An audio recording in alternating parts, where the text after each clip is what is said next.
Olá pessoal, sou o professor André e esse é o nosso canal Matemática de Primeira. Na nossa aula de hoje, que trata sobre construindo um projeto de pesquisa, nós iremos falar sobre tema, problema de pesquisa e hipótese. Eu espero que vocês gostem. Antes de iniciar a nossa aula, eu peço que vocês curtam o nosso vídeo, se inscrevam no nosso canal.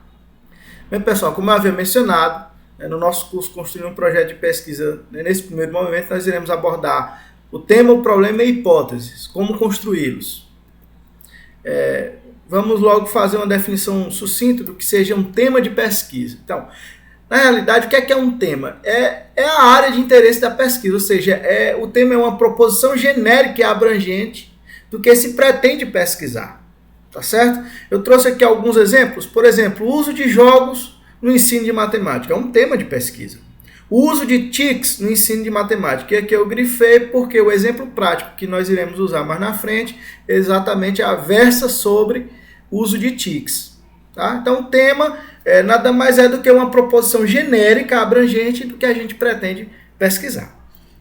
O que é o problema de pesquisa? E aí agora a gente precisa de um pouco mais de atenção e eu vou destinar nossa aula de hoje prioritariamente para a construção do problema de pesquisa. Então, uma variante significativa a se considerar no desenvolvimento da pesquisa científica é exatamente a dificuldade de se iniciar o caminho, de conhecer seus passos, entender os quesitos válidos e necessários e ter sabedoria para superar as armadilhas que aparecem no decorrer do caminho. Então, essa é a problemática de todo pesquisador, principalmente pesquisador iniciante. Então, nesse processo é uma peça fundamental a definição do problema de pesquisa, né? Porque, à primeira vista, ele pode parecer simples e fácil, mas no decorrer do caminho se apresenta cheio de mistério e de complexidade. Então, o ponto de partida é o problema da pesquisa, que, embora muitas pessoas achem que seja simples a construção, mas ele é uma peça fundamental para que você tenha um bom percurso durante sua pesquisa.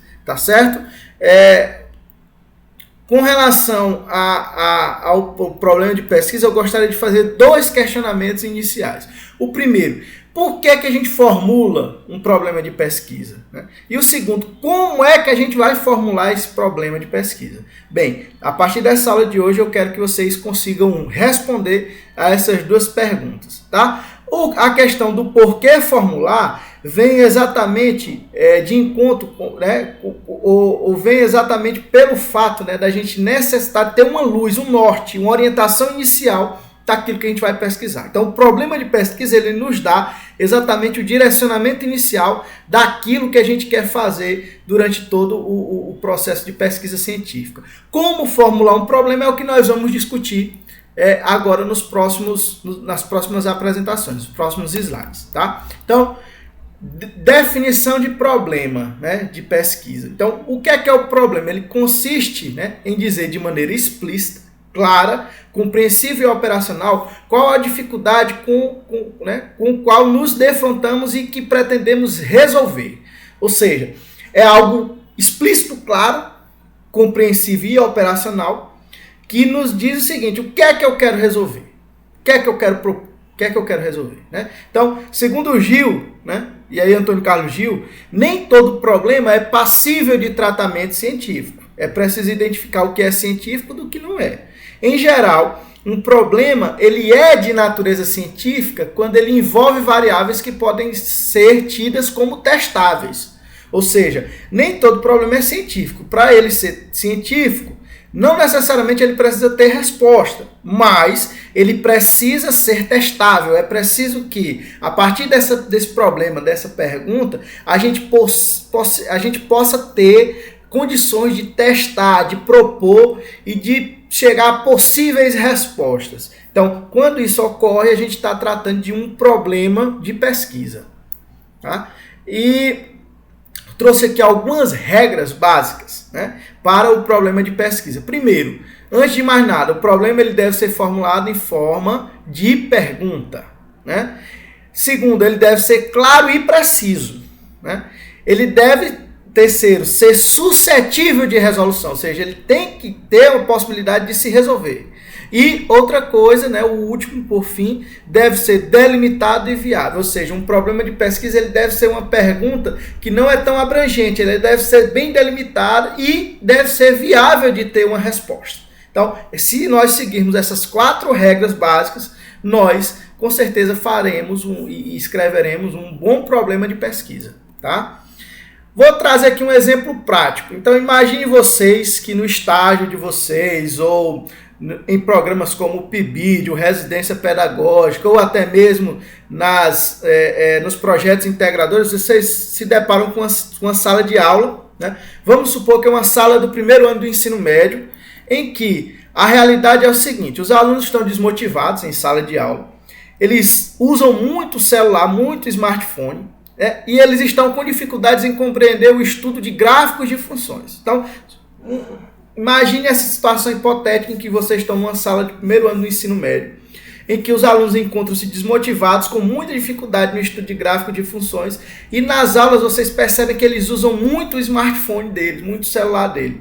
Então, diante disso, na universidade, o professor de vocês apresentou um app chamado GeoGebra, que é um aplicativo que inicialmente foi feito para computador, para desktop, mas que hoje tem também no App Store, né, dos smartphones.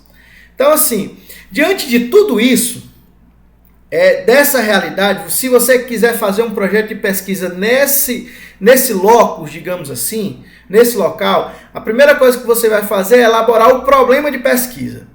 Então, diante dessa situação toda que eu apresentei para vocês, eu vou propor um problema de pesquisa, né?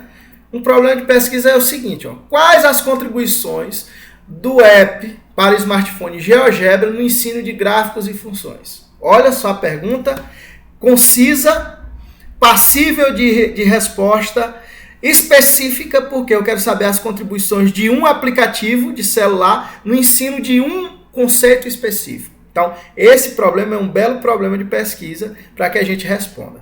E de onde foi que surgiu esse problema? Foi do nada? Não. Foi exatamente da observação que você fez do ambiente de sala de aula, em que você percebeu que os alunos estavam com dificuldades, qual era o conceito, e em que os alunos estavam desmotivados e que você percebeu que eles utilizavam muito uma tecnologia e que essa tecnologia era possível, diante do que você viu na universidade, de ser utilizada em sala de aula. Então, diante de todo esse cenário, um exemplo prático de problema de pesquisa é esse que eu mostrei aqui para vocês. Quais são as contribuições do app GeoGebra, né, para smartphone, no ensino de gráficos e funções? Certo? Eu espero que vocês tenham compreendido os passos para se elaborar um problema de pesquisa através desse exemplo prático.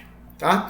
E aí, feito o problema, você vai definir as suas hipóteses. Então, professor, o que é uma hipótese? Uma hipótese, ela é uma proposição enunciada, feita com o intuito de tentar responder a um problema, em especial na pesquisa científica, de responder ao problema de pesquisa. Então, diante de tudo que você viu, você elabora um problema de pesquisa, e à luz da sua experiência, da sua vivência, você apresenta respostas, possíveis soluções para aquele problema de pesquisa, né? Então, por exemplo, no nosso exemplo prático, diante de todo o cenário, nós apresentamos o seguinte problema de pesquisa. Quais são as contribuições do app GeoGebra, né, no ensino de gráficos e funções? Você só vai poder responder quais foram as contribuições ao final da sua pesquisa. Então, você primeiro vai construir um projeto com metodologia, justificativo, com os objetivos que nós vamos ver as outras etapas nas outras aulas. Depois você vai realizar a pesquisa, depois você vai tratar os dados e somente com tudo feito, né, você vai transformar em artigo, você vai responder a essa pergunta, né? Mas, no momento em que você faz e você cria o problema de pesquisa, você intuitivamente você já tem possíveis respostas para aquela pergunta. Essas possíveis respostas nós chamamos de hipótese. Então, por exemplo, diante desse problema prático que eu mencionei para vocês, quais as contribuições do app GeoGebra no ensino de gráficos e funções, uma possível hipótese é essa, né? O uso do AppGeogebra diminui as dificuldades em compreender o estudo de gráficos e funções, bem como atua como motivador do interesse dos mesmos nas aulas de matemática. Então, isso aqui é sua impressão da possível resposta que você vai ter ao fim da sua pesquisa. O final da pesquisa vai refletir a hipótese? Não necessariamente. Mas é importante dentro de um projeto de pesquisa que, à luz de um problema, você levante suas hipóteses. Porque minimamente você mostra que tem um conhecimento acerca da temática. Tá certo? Então, nossa aula de hoje, ela versou sobre a construção do tema, do problema de pesquisa e da hipótese. Tá certo? Apresento para vocês um exemplo prático, tanto de problema como de hipótese. Diante disso, pessoal, eu espero que vocês tenham gostado. Até breve na nossa próxima aula. Um abraço a todos.